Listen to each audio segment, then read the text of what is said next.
ચકલીઓ આપણા ઇકોસિસ્ટમમાં ખૂબ મહત્ત્વનો ભાગ ભજવે છે. ખેતીમાં પાક હોય તેમજ શહેરોમાં ફૂલ છોડ લગાડેલા હોય એને જીવજંતુઓ નુકસાન પહોંચાડે છે. આ જીવજંતુઓને ચકલીઓ આરોગી જાય છે. એટલે નેચરલ પેસ્ટ કંટ્રોલ છે ચકલીઓ. ને હાલ ચકલીઓની જાતિ લુપ્ત થતી હોય આ ચકલીઓને ઇકોસિસ્ટમને બેલેન્સ માટે ખૂબ બચાવવી જરૂરી છે.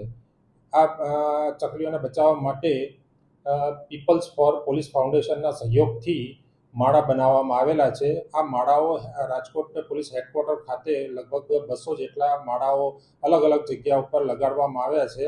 ને આ માળાઓના આધારે આપણે ચકલીઓને બચાવવાનો એક અભિયાન શરૂ કરેલો છે. લગભગ 200થી 250 જેટલા માળા લગાડવામાં આવેલા છે.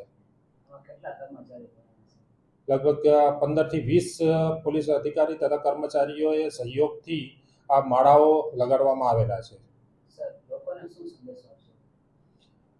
ચકલીઓ એક નેચરલ પેસ્ટ કંટ્રોલ હોય. ચકલીઓનો એને જાતિ લુપ્ત થતી હોય ચકલીઓને બચાવવી ખૂબ જરૂરી હોય. આવા માળા બનાવીને ચકલીઓને બચાવવા માટે હું તમામને અપીલ કરું છું.